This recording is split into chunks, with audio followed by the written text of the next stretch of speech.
Good afternoon, everybody, or good evening, depending upon where you are in the world. My name is Patrick from the Poison Pen Bookstore, and we're delighted to have Elly Griffiths back with us for another virtual chat. And her brand new book is called Bleeding Heart Yard. And I was just saying, I have copies of both iterations. Here's the UK edition right here, and we just have a handful of signed copies. I don't know if you can see that with the, and then here's the US edition, which just came out as well. Two very interesting design approaches, and they're both really cool, just quite different. But I will go ahead and put links to both of them in the comments field, should you wish to purchase one. And if you have questions for Elly, just go ahead and put them in, and Barbara will bring me back on screen towards the end of the hour. So Barbara, over to you. Oh, thank you very much. How lovely to see you, Elly. Are you in your garden shed once again? It looks a little more upgraded. Yeah, I'm in my garden shed. Hi, Barbara. It's lovely to see Hi, you looking as and you lovely as too.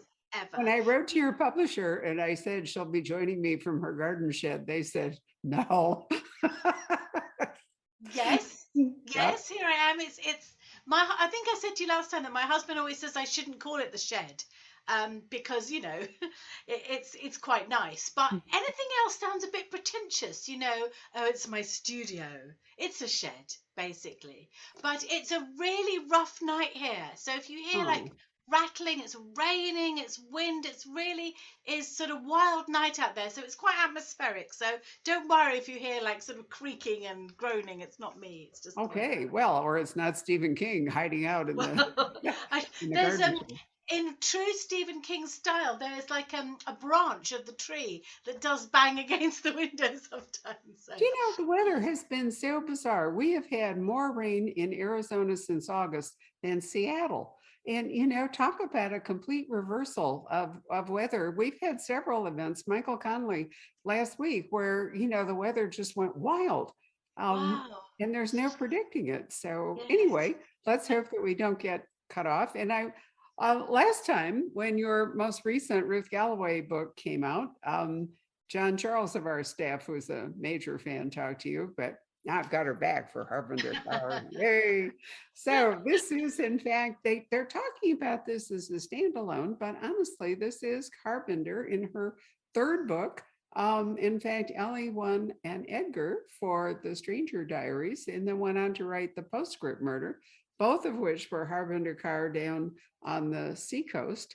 And in some ways, I think you could compare them to Richard Osman, although not entirely, but it's that same kind of wonderfully English, eccentric, humorous take, and with senior citizens involved, right? But now Yes. you've moved Harbinger to London. You've taken her back, and she has a more responsible job.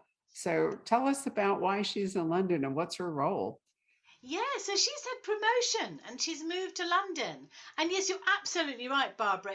It kind of is a standalone, but it is also part of a sort of series because it's the Yeah. third book to have Harbinder in. And they're all a little bit different. So the first one, The Stranger Diaries, is a kind of sort of modern Gothic story. And as you said, Postscript Murders is a little lighter, a little cozier, I guess.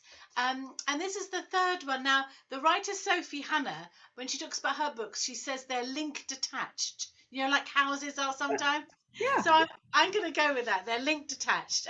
So in this book, she gets promotion. She moves to London, and it's quite a big deal for Harbinder because it's a promotion and it's a new place. But also, she's up till now really been living with her parents in her sort of mid-30s. She's gay. She's out to her parents, but not completely. So this is a whole new sort of chance for her. She shares a house with two other women. She has two housemates, and she's got this responsible job. And her first case is a prominent politician who drops dead at his school reunion. So it's very high profile. So it's all changed for Harbinder in this book. It really has. Now, describe to me what yard means in your title, because it means a different thing to American readers. Well, it's a real place. It's near London Bridge in London, right in the centre of London. And I know you know London really well, Barbara. It's and it's really it's a courtyard. I guess it's short for courtyard because it's just like a little square space, cobbled space between buildings. And there's only sort of one entrance and exit. So it's a little bit claustrophobic seeming and sort of high buildings all around it, but it's a cobbled courtyard. So I guess that's what it's called. And there's a restaurant there. So my first, this is where I found it, was once a year I meet up with my old friends from publishing because I used to be an editor and I worked for HarperCollins, and group of us have kept in touch and we always meet for lunch. And just before sort of COVID and lockdown, we had a lunch in the lovely restaurant in Bleeding Heart Yard. And I thought, oh, I've got to remember that. I've got to remember that as a title. And when I had the idea about Harbinder moving to London and this whole school reunion thing, I thought, I know how I'm going to tie it in. I love that. Well, we really are two people divided by a common language. And, you say garden shed, but we say yard, not garden most of the time. Yes. Garden in America is more pretentious. Most homes have what we refer to as a yard. If you have a garden, it's going to be, much higher scale, all the rest of it. But courtyard, I agree that, that it is indeed short for courtyard. And, Because I think if we said yard, we would expect it to be concreted over, more like a sort of builder's yard. Whereas yes. if there's any grass, you'd say garden, even if it was tiny. But Right. yes, it's so interesting, isn't it?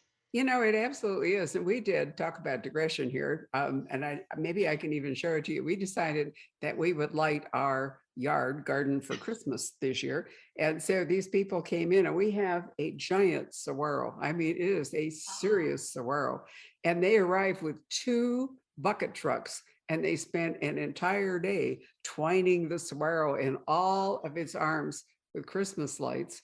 And then they did a tree over on the other side and then across the front of the house. I'm telling you, the neighborhood is just like ablaze, and I have no idea whether our neighbors are unhappy with it. But it sounds wonderful. well, sounds it really magical. is. I'm looking for I can show you the photo here on my phone, or I can email it to you. But it's sort of fun to see it. Do. But anyway, oh, here it is. Let me see if I can. Yeah, I can. So this is how it looks.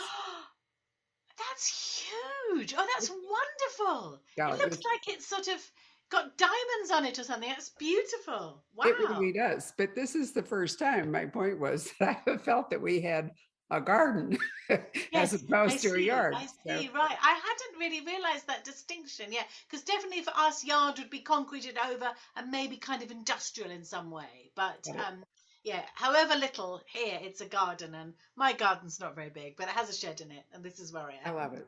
All right, so we've now kind of cleared up the mystery of the title. Yeah. And in fact, as Patrick pointed out, the covers are, the cover designs are very different. And, the thing is, if Elly will show you the UK cover is quite a lot different.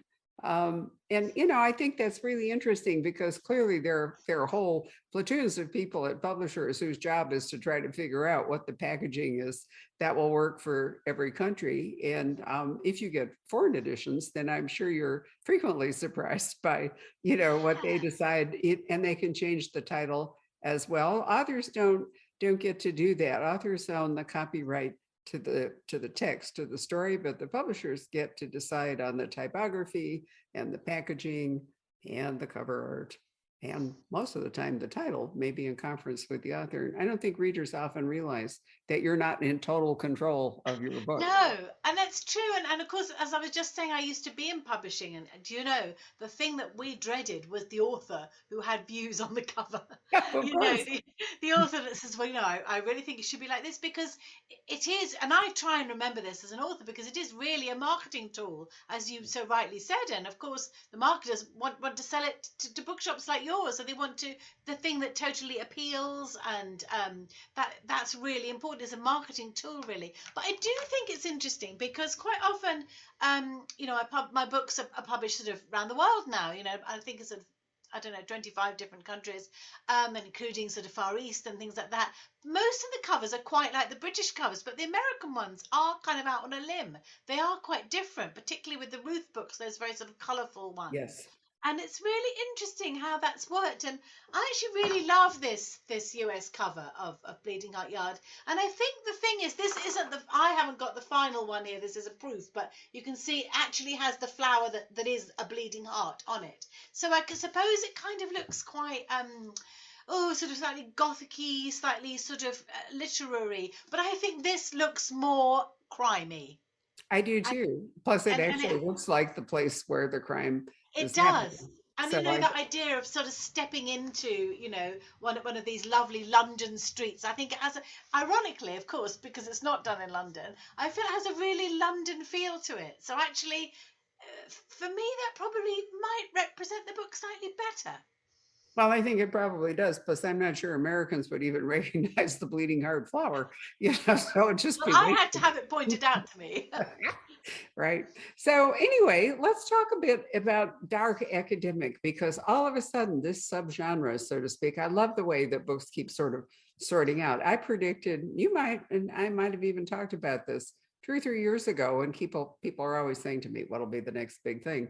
I said it was going to be the Gothic. I said the Gothic was due a revival. But now we have the dark academic mystery, which is like a kind of a subgenre of the Gothic. It tragically, at least in this country, we are seeing a lot of really terrible dark academic Yeah. things happen, like the shooting Yes, at the yes. University of Virginia. But what do you understand dark academic to be? And here it's usually summed up by Donna Cart in The Secret History, but I think Joanne Harris has written a couple of absolutely crackerjack.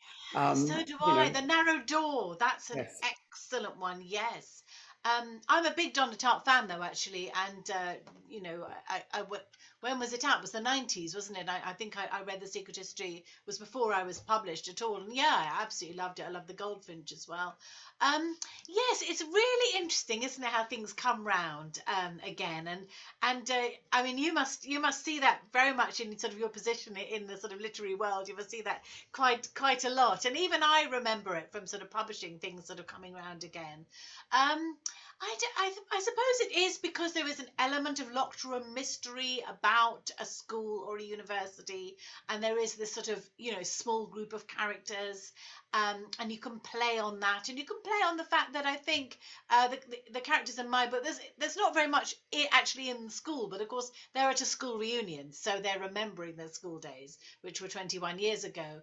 And that there is that sort of sense of remembering the days when you were sort of 18, 19, 20, were just such formative years in your life, and they have a disproportionate effect on you, don't they? For example, I think of the sort of music I like. It's probably nearly all music that I got into at university, sort of very, very influenced by my friends then. So those sort of tastes, I think I can't remember it exactly, but there's actually a lovely piece in The Secret History where Richard says that. He says, everything was formed in me by this group of friends at Mhm. school. So I think that probably accounts for some of the allure of it. And I think I read somewhere that dark academia became quite a thing again during lockdown. And I don't Yeah. know, maybe because we were all locked down. I don't know. There's a locked room aspect of it. But it is, yes, it's really interesting and done well. I think it can be really good. And I totally agree about that Joanne Harris series. So Well, I do brilliant. too, but just thinking about it, Joanne is writing when people are actually in school. So I forgot about Ruth Ware, her most recent book,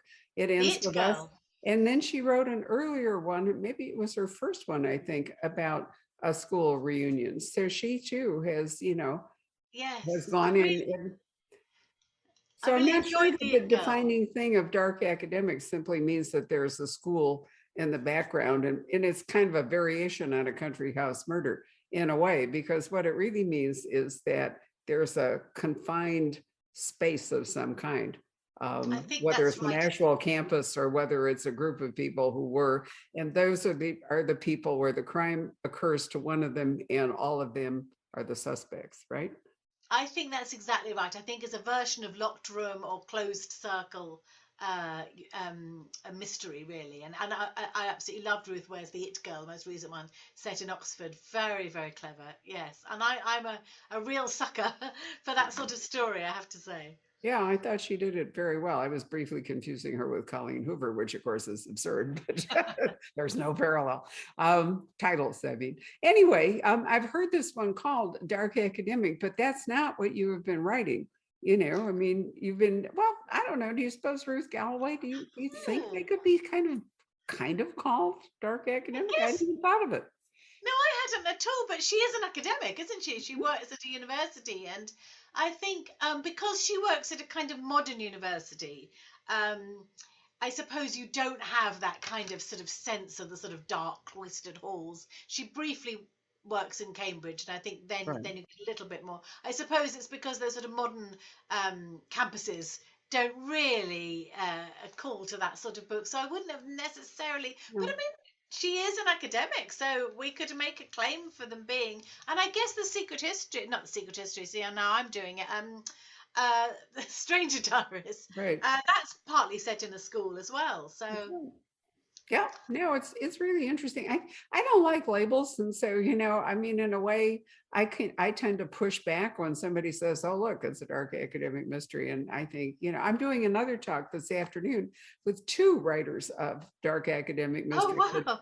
a debut by Lauren Nassett and then Ashley Winstead, and I think in a way one of them is looking hard at the fraternity system here. I think here they're partly inspired by all the really terrible things that are happening on college campuses, but that's not really what your book is about. And if this is such, I wish we could talk about the ending of this book because it's really wonderful, Well, we'll but have to do it just ourselves, but really scary to even contemplate it. But anyway, Harbinder, here she is. She's in London. She's been promoted. She's not living with her parents. Has she, is her being gay a problem with her Indian community? I mean, her parents are kind of, is that a little awkward for her? London would be more comfortable, surely. I think that's right. I want to show, that her parents are very loving and very accepting. They absolutely, do accept her because they love her. But I think possibly for the wider community, sort of culturally, I know friends with that sort of cultural background. I think possibly it is a little difficult for her. So I think, and just generally, it's just easier to live away from home, isn't it? I think. Although she always says she loves living at home, and especially her mum's cooking, and she has great relationship with them. But I think it is a little easier for her to be. And she mentions as well, it's really great to live in London, which is a multicultural city. And I took something that she says, something that a friend of mine from the same background, sort of Punjabi Sikh background, she said when she moved to London, every time she saw a man wearing a turban, she thought they were a family member because she'd come from a place where they were the only Sikh family. And Harbinder thinks that at first. So I think she likes the diversity of London, and she wants to sort of stretch her wings. She says a couple of times it's taken her a long time, and she's only really moved 60 miles away from home, but she has done it. So I think I think it is an exciting moment for her, really. Well, it is. And do I assume from this that you're thinking about expanding her range? She's such a great character. You've written three. Are you going to continue to write books with Carpenter in them? Oh, thank you so much. I'm really glad you like her. I Ooh, I had sort of thought this would be the last one, really, because it kind of I don't know. It sort of moves her on to a different place, I guess. So I thought this might be the last one, but I have since had an idea for another one. So I think it won't be.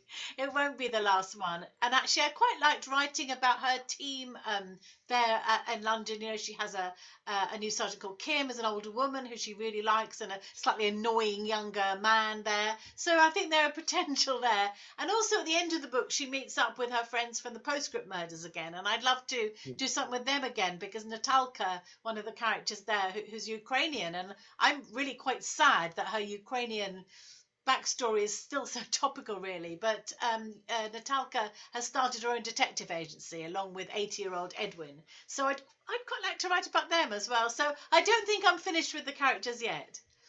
I'm really glad to hear that. I just assumed that because you were opening up the stage, so to speak, that you intended to do that. And of course, I live in fear that you're someday going to wind down the Ruth Galloway series, which is one of my all-time favorite series, and I have been there since the beginning, I like to say. You really have supported them. Well, I've said that the next truth, which is called The Last Remains, is the last for a bit. So there is going to be a bit of a pause after that one, but I'm not finishing them forever, no.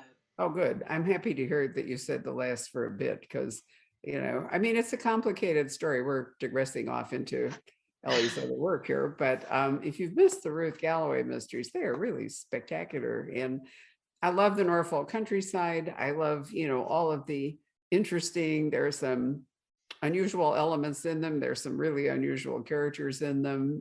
There's been a lot of character arc progress and so forth going on. So, but I can understand that you might want to take a break. What about your Brighton mysteries before I go back to Harbinger? Are you going to continue those? Yeah, I'm writing one at the moment. It's called The Great Deceiver, and it will be out next fall, next autumn. So yeah, I will carry on with those. And yes, I guess with the thing with Ruth is that there is this storyline, as you said, these many story arcs. There's a sort of major one of her and Nelson, and I kind of want to bring that to a bit of a conclusion in this book. So it seems sort of a time to pause a little bit, but it's and also I don't want to. I only want to write them, when I'm feeling that they're going to be absolutely at their best, I guess. So I sort of feel that it's time for a little bit of a break. But Sure. No, I I think do. I think that makes perfectly good sense. The thing that's wonderful about having different characters is that then different stories can occur to you. So a story that Ruth would never work might actually, be perfectly good for Harbinger or for some other character. And people who write just one long series, well, those are wonderful and I love them.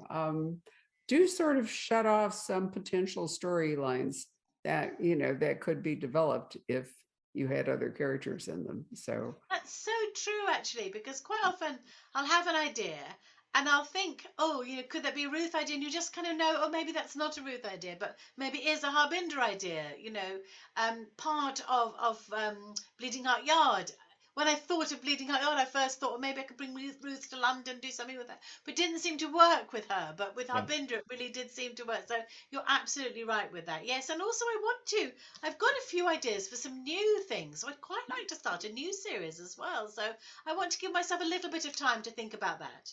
I think that's very, very wise. Now let's talk a bit about Cassie Fitzherbert because Harbinger in some ways is not, she's the investigating character here, but Cassie, who has a really complicated story, she's really what I think the character that her story is the one that pushes all the way through the book to either or not be resolved at the end. So tell us about Cassie. Yes, yeah, you're absolutely right because Harbinder is sort of third person character, Mhm. and she's the investigator, she's the police side, and they're solving the case. But we do see it from two different points of view as well, and we see it from the point of view of Cassie Fitzherbert. And the first thing she says in the first line of the book, so I'm not giving anything away, is it possible to forget that you've committed a murder? And she committed a murder when she was at school with her group of friends, the group. And she's put it to the back of her mind to such an extent that she's now a police officer, well liked, well respected police officer in Harbinder's team. But then when somebody dies at the school reunion, she's clearly a witness, if not a suspect. So there's her story that goes through it, and also the story of Anna Vance, who's another one of their circle at school, who's a kind of outsider. She wasn't as sort of wealthy as the other students, and she has in recent years sort of been living in Italy away from them all, but now she's come back. So her story feeds in as well. So actually, I suppose in a way, Cassie and Anna are every bit as important as Harbinger in the story. Well, and then we also have there is a victim. We also have a bit of a story from the victim. I don't know if we want to reveal who it is because he's not like dead at the first page. And so it's kind of good to read along that way. You work out that if they've gone to a class reunion, that one of the classmates is probably Yes. going to be killed. But I'm not sure. This is really a sophisticated story, a very sophisticated plot. Do you think you could have written it when you first started out? Oh, what a good question. Um, I don't know. I don't think I could actually, Yeah. because I think certainly I have become a little bit more ambitious in plotting and confidence. And The Stranger Diaries was my first standalone, and as we've explored, it ended up not being a standalone. But it was the first book actually where I didn't have a written plan. It was the first book where it was all just in my head. Um, and it's my most complicated plot. Up to then, it was my most complicated plot because it's again told in three voices, and it also weaves in a Victorian ghost story that I wrote. So it sort of weaves all this into the book, and it was quite ambitious. And because I sort of pulled that off, I thought, oh, I can do this, and I haven't, gone back to doing a sort of chapter plan. I've just sort of trusted myself a bit more, and I was looking back with my editor Jane. I did a little sort of podcast thing with my editor because I've had this. You know Jane Wood, of course you do, I don't you? do. Yeah, and she's wonderful, as you know. She's edited all my books, and we went back and we looked at the crossing places, and she had the very first edition of it there that I'd signed for her in such a wonky Elly Griffiths signature because I hadn't know how to do it. It was very funny. But we looked, and the plot is really in, not so good.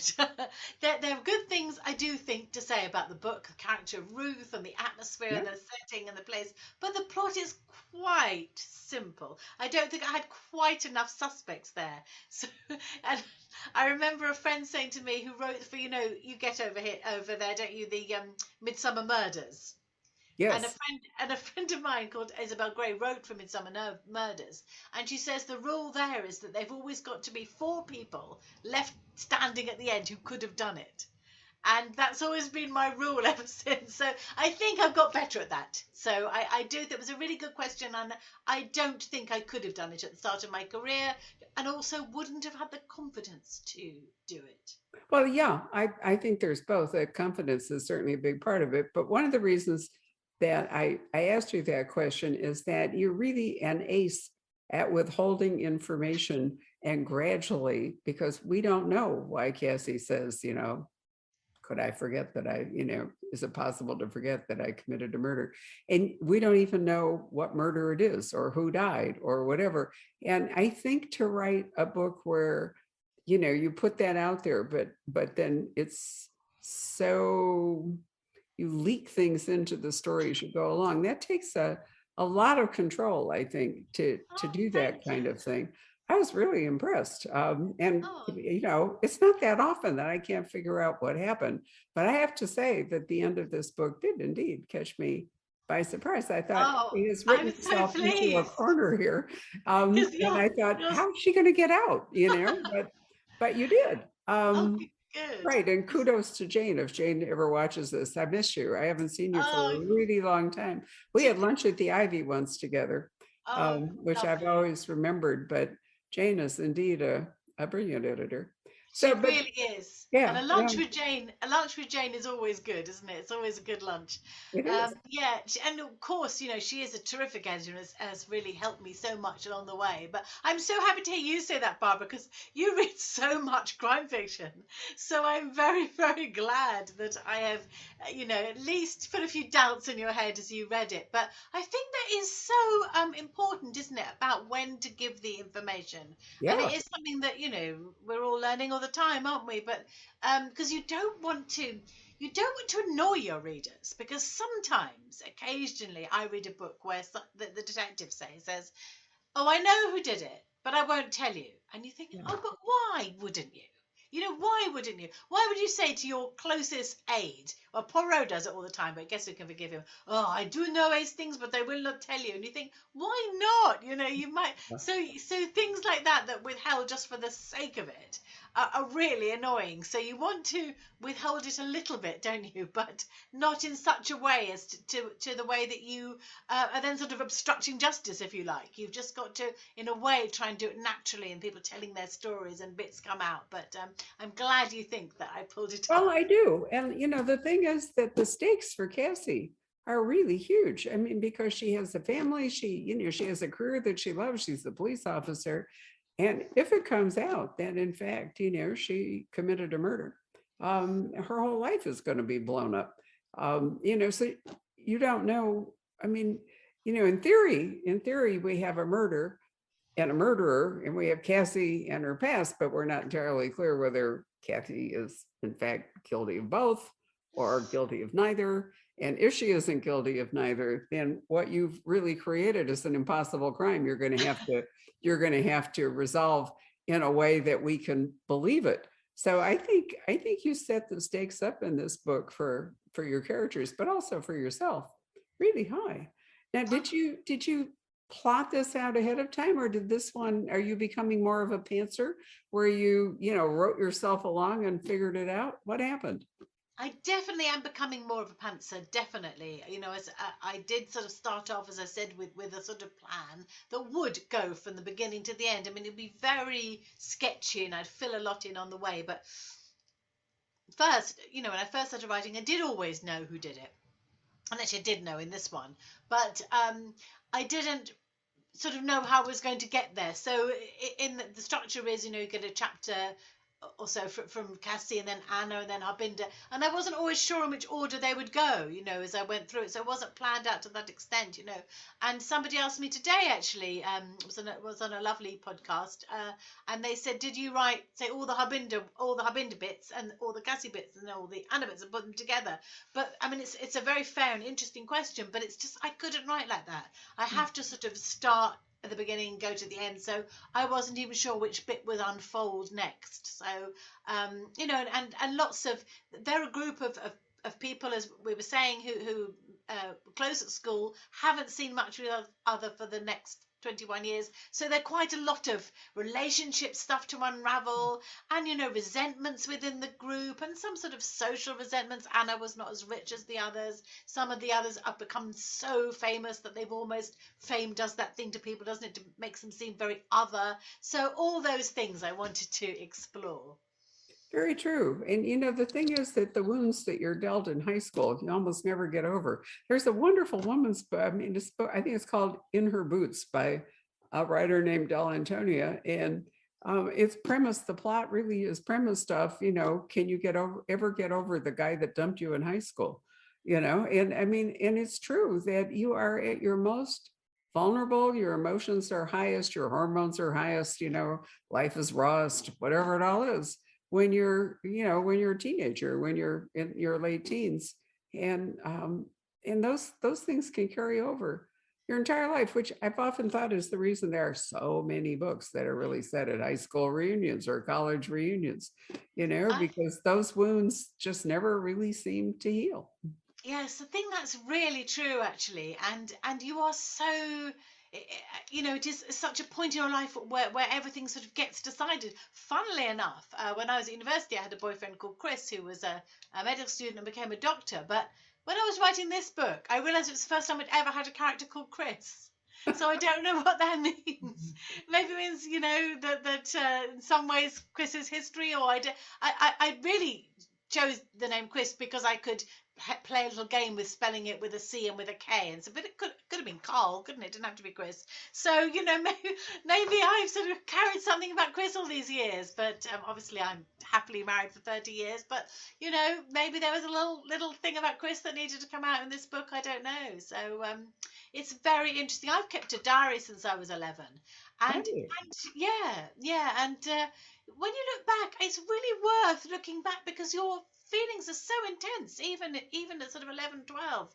I really loved a boy called Antonio, and I followed him around a lot when I was 11. And it's worth remembering that.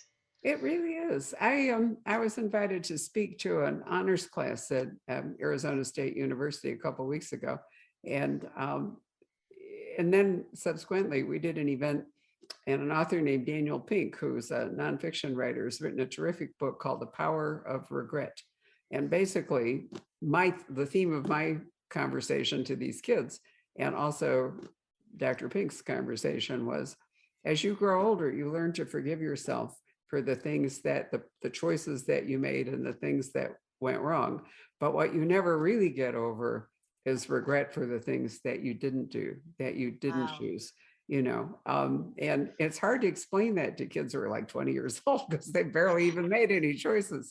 But, I mean, when I was invited to do it, I said to the dean, who actually attended the class, which I thought was very nice, said there are only two things I'm qualified to speak about to these kids. One is aging gracefully, and the other is how to run a small business. But I realized as I was speaking to them, and they were sort of recovering from the aging part because they're going, no, can't be true. Is that what I was really talking to them about was avoiding regret. And, Mm. you know, that really is a very, you know, at 82, I can look back and think about all the stupid stuff I did. And my husband, who's, I mean, we've been married now for 33 years, but we are not each other's first spouses. And every once in a while, if I start that, he'll say to me, you know, every choice that you made means we are here. We are here leading this life, our best lives together, you know? And so there's no point in going back and saying, you know, I wish I had, or, you know, how could I have been so, or whatever. And he's absolutely right. He He really really is. is. And I Yeah. bet your talk was absolutely inspiring, although they would have laughed their heads off if you'd said your age because Well, you I did. No. We no, talked about don't that. look that But age what's as well. really interesting is I got a thank you letter from the dean who attended the class, and you know I wrote her a follow up to what I could have. You know it's hard to really sum up a lot of things in a relatively short period of time. And it was also Halloween. So I knew that all those kids were perishing to get out of the room and put on their costumes and go, you know, so I didn't want to be cruel and make them stay there too long. So I wrote up a summary about the different things that I had done and how that, you know, by being, you know, a general undergraduate education means I can really talk to anyone about anything. I don't have to go look stuff up. You know, being a librarian taught me a lot of things about, you know, organizing things and finding things, and, you know, which plays into running a bookstore. Reading the law gives you problem solving, you know, aspects and long range thinking and all kinds of other things. And so each of the things that I did, whether I pursued them all the way or they didn't pan out, led me to where I am at the moment. Now, it's true that you have to live this long in order for all that to work out. You know, if something takes you out at 50 and, you know, you never got to that point, then you have a different problem. But I think I was trying to say to them that, you know, even if you have false starts, or even if you pursue something and it doesn't work, and in today's age, I said to them, what if you had gotten a really terrific, you know, tech background and gone to work for Tesla, or no, sorry, for Twitter. And then Elon Musk came along one day and fired everybody, and your golden future that you thought was all assured just blew up, and it wasn't your fault. You know, Yes. how do you cope with that? Yes, it's so true, and that's so interesting. About regrets and about everything teaching you something. Something that the head teacher at my kids' school used to say is that success is a poor teacher. So if you always succeed at Yeah. everything, then you're not really going to learn, are you? And I certainly think of things that I have not been good at. Yeah. Have really teach you some of the setbacks that you have. And I guess also in books, you put that into books, don't you? Because You a do. lot of well, a lot of novels are about making certain choices at certain times, aren't they? They How really are. interesting. You know, if you Yeah. didn't have your career in publishing, it's not, you know, I'm sure that your career as an author, I'm not sure, I suspect that your career as an author might have gone differently, you know, Oh, so definitely. yeah, Yeah. But also, because I came out of publishing to have my kids, my twins. That's when I wrote my first book. So if I hadn't have done that, then I wouldn't have had them, which would have been the worst thing of all. But I wouldn't have written a book, and I worked in a library, and I didn't much like it at the time, I have to say. Though I love libraries now, but it certainly taught me a lot. Yes, absolutely. I worked in sales once, telesales, and that taught me that I'm very bad at telesales. But oh my good, nothing is ever going to be as bad as ringing someone up and wanting them to buy advertising space. So everything teaches you something.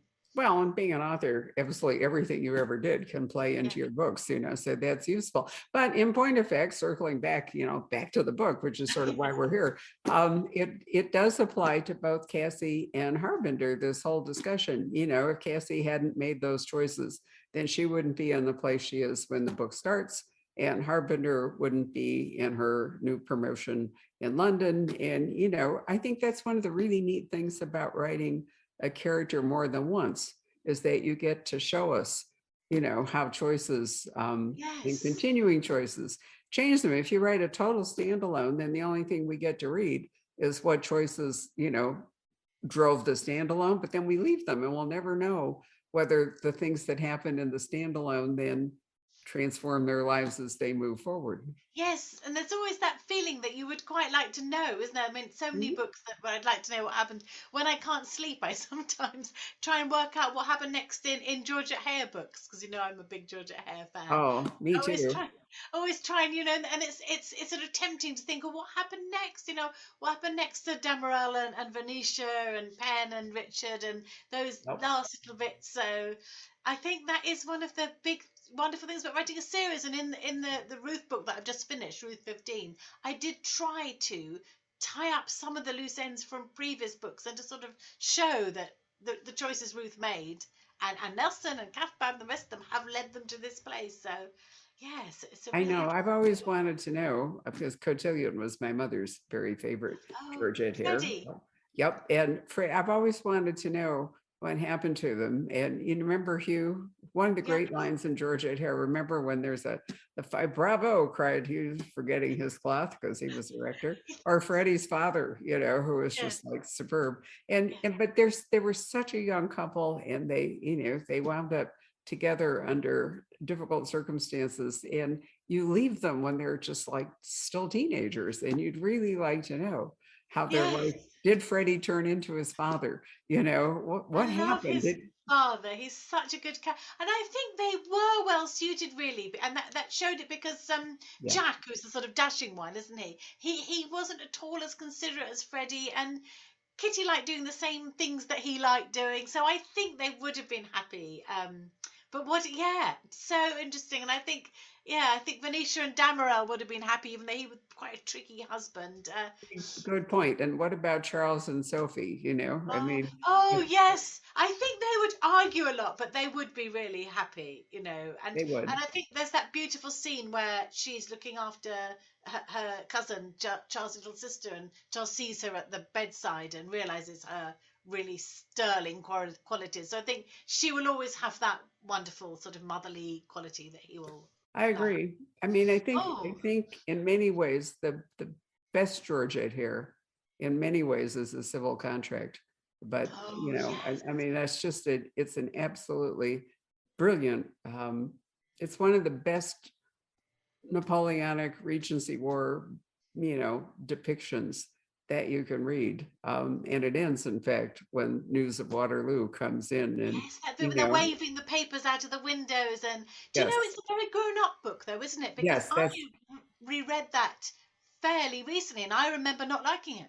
And when I reread it a couple of years ago, I thought this is brilliant. no, it really is brilliant. And it is so much about the choices that, you know, society and money and life and parents and all foist upon you. But I have to tell you, Ellie, that for many, many years, thinking about Mr. Jolly, whose most redeeming feature is that he likes Song de Boeuf Chinese porcelain. For many, many years, I have gone to the Metropolitan Museum of Art, and I have always headed for the Song de Boeuf vase. There is one in the Met, and it's the only Song de Boeuf, which basically is Chinese oxblood. It's a Yes. particularly fabulous porcelain finish. And every time I go, I think it's my own personal tribute to Oh, Mr. that's so Jolly at Georgette here, because is he to visit loved it, that. didn't he? He Yes, he loved it did. for itself. He Yep. really had Yep. that sensitivity to do that. And sometimes Georgia Hare can be quite snobbish, but she Yeah. does show that he was a not an aristocrat, but he had that absolute love of those beautiful things. So, and there's a good bit in She recognized in that book that no person is all just one thing. yes, that's She really gave them true. facets, I think, of I think it's the most adult book of all, Yeah. because a lot of them are, like Young Love's Dream or whatever it might be. But anyway, anybody Gosh, who reads Georgette yes, here is going to we be a went off. brilliant stylist, and yay for Ellie. So why don't we call Patrick up and see if he has, because we can't really say much more about this book. That Cassie wonders if she killed somebody and can't remember it. Harbinger is going to have to figure this case out. Um, and We you can't get really to tell you know anymore. bits of London, and you get to travel to Bleeding Heart Yard, and you get to find out all the secrets. That's all So we can next say. time we talk to Ellie, I'm going to tell everybody ahead of time, and then we can actually discuss what happened. It's going to be a requirement that you have read Bleeding Heart Yard, or you're going to have spoilers. All right, Patrick, what do we have? Anything? Let's see. Well, let's see. There's a question that just came in from Norby, who says, is there anything you'd personally avoid or have you avoided when writing a book? Oh, that's a really interesting question. Anything I personally avoided? Well, I guess there are lots of things really, because as Barbara and I've been saying in our chat, it's all choices, isn't it? And I personally don't like reading really sort of graphic violence, or that sort of thing, sort of gruesome description. So I would certainly avoid that. I would say, not to say that murder's not violent, and it's one of the kind of slight issues I have sometimes when people call crimes cozy, because murder's never cozy, is it? So murder is violent, but I would always kind of avoid the describing it in too graphic or gratuitous a way. So that's something that I'd avoid really. And there's probably, I would also avoid really writing about any true crime. And I know that it can be done so well, and maybe I wouldn't feel like that if it was a true crime that had been committed sort of in Victorian times. But where there's a chance that anyone might be alive who remembered it, that's also something I would avoid. I hope that's answered the question. Right. If not, Yeah. tell me, Norby. People often say they would avoid writing about children, children being murdered and things like that. Yes, I mean, I really would upset me to write that. I'm not sure I would totally avoid it though. I certainly, there've been a couple of child abductions in my books, and of course it is something that it's the big dread, isn't it? But I don't think I would altogether avoid writing about it. Sometimes there's a really chilling but good quote from Cesare Pavese, and he says, "The things you fear in secret always happen," which I hope, definitely don't think that's true. But sometimes I think things that you slightly are scared of writing, maybe you should write them. Hmm. I don't know. Interesting. Yeah. Let's see here. Well, somebody was talking about, let me see if I can find it, at the beginning of the program. Why would Americans not recognize a bleeding heart flower? She says, we grow them. An interesting question. Well, I guess it's just if you know flowers or not. Yeah, And right. I quite often don't know the names for things. I would recognize it, but I had to be told that that was a bleeding heart flower. And a great name it is too. I love those old names, like sort of Old Man's Beard and things like Love Lies Bleeding. Great names. What's interesting is I heard just recently a little fact about the Beatles, the song Ticket to Ride. We've heard that in our entire lives, but I had no idea that that meant an actual ticket, and Ride was a town in England. Did you know that? No, I didn't. Very Is it interesting. in on the Welsh border? Because of course It Liverpool's may right. be, yeah, Yeah. something like Oh, that. A I ticket to didn't know ride. that. Yeah, there we go. A very short digression. Um, Well, a very interesting one. let's see here. Carol would like to know, would you ever consider combining the three series in some way? Do you think of them as existing in the same world at the same time?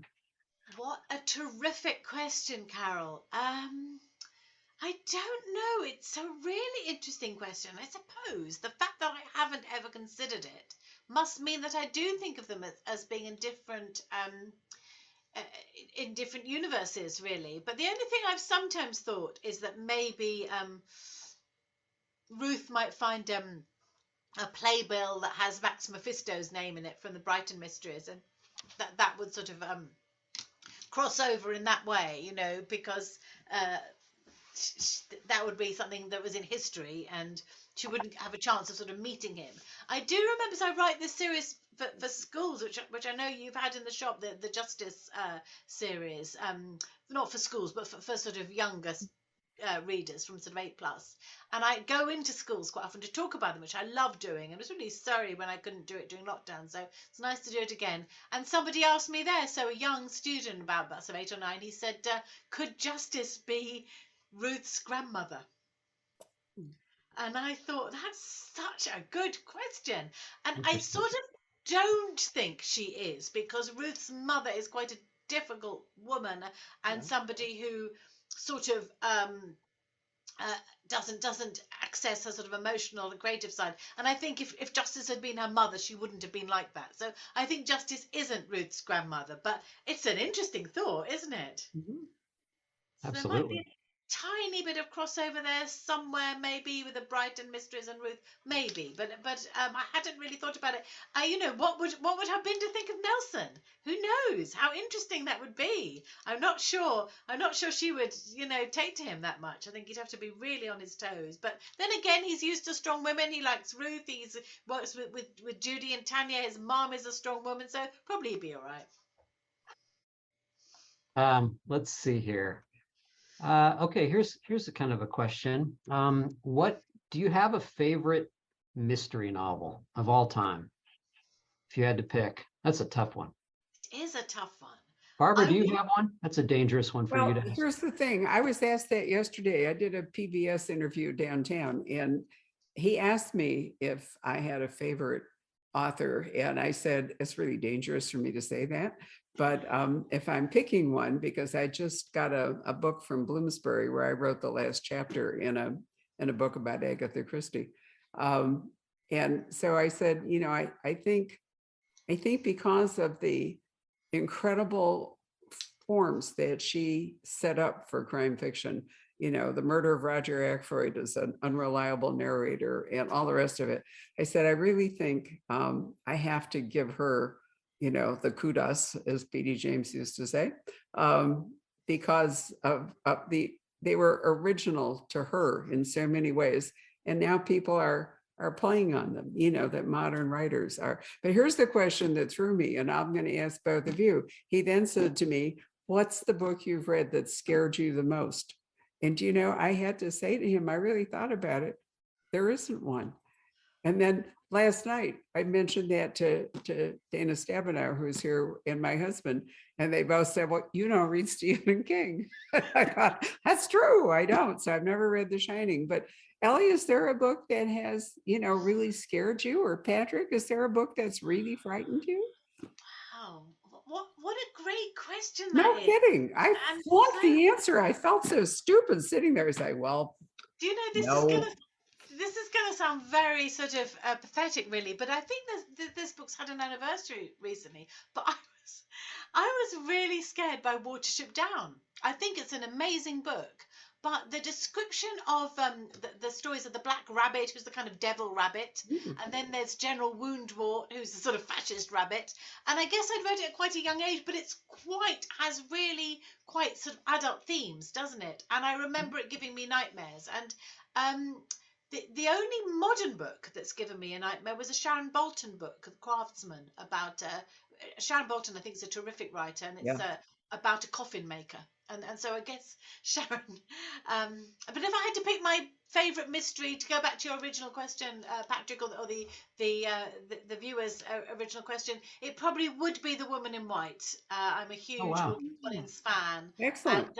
I just love his books, and I love his sense of place and his sense of uh, atmosphere. So, and all the different, the use of different narrators. I was probably go for The Woman in White. I'd be torn between that, The Moonstone, and No Name, but I think Mm. I'd go for The Woman in. What about you, Patrick? I don't know if I could pick a favorite mystery novel, but one, I was thinking about something that really scared me. Books that kind of flirt with madness in different ways. I think Edgar Allan Poe's stories really, at some point in my life, really scared me because, I mean, he's dealing with things like, being walled up, Yes, sort of the Telltale Heart. Or the primal Cask of fears. Amontillado, right? Cask of Really scary. Amontillado, Yeah. exactly, to fall the House of Usher. He had that paranoia of being buried alive, Benjamin, and yeah. so things like that. Yeah, absolutely. Yes, Yeah. I wonder if the reason I couldn't answer it is that I've always recognized it's fiction. mm, I have been scared by movies. I I mean, was I gonna remember say, have you Psycho been? terrified me. And when Yeah. I was a kid, there was a movie called The Thing, which turned out to be a vegetable and they cooked it at the end. But I remember I Spoiler was alert. absolutely horrified by the thing. I was scared for weeks afterward.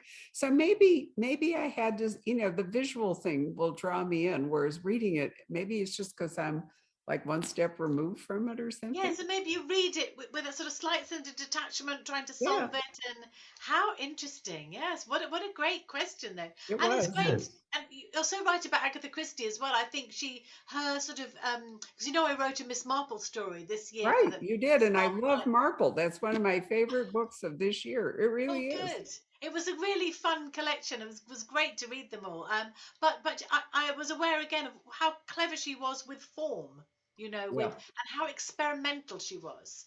And I don't think she gets enough credit for that, because people sort of think, oh, they're all the same, but they're also not the same, No, and they're not. so clever.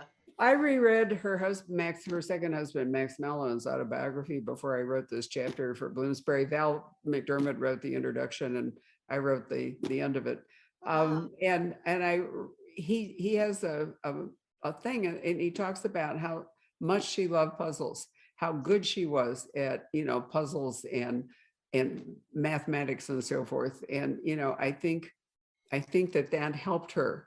I mean, I also, it's my position that the best thing that ever happened to her was Archie Christie leaving her, because he was never going to be the right husband for a person who became successful, that earned more money, that, lived in her head. She was so fortunate, although the trauma of it was terrible for her at a time when divorce was such a disgrace, Yes. but I mean, I understand that, I've always thought she really did have PTSD, because for a woman brought up in the late Victorian age, to have a husband leave her for a mistress and be divorced would have been just like the worst trauma ever. But in truth, talk about what we were talking about earlier about happier endings and so forth. She was a really lucky woman that he fell in love with Nancy Neal, because they both played golf and went off to be golf obsessed and left Yes. Agatha to get on. Seriously.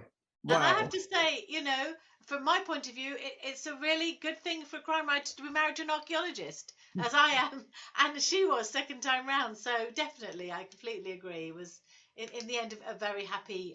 Lucy Worsley's recent biography of Agatha Christie is very good on that period. I think very I very haven't read sensitive. it yet. I'd like to, It's but I very good. haven't gotten around to it. But I hadn't realized just how great a memoir Max Mellon wrote.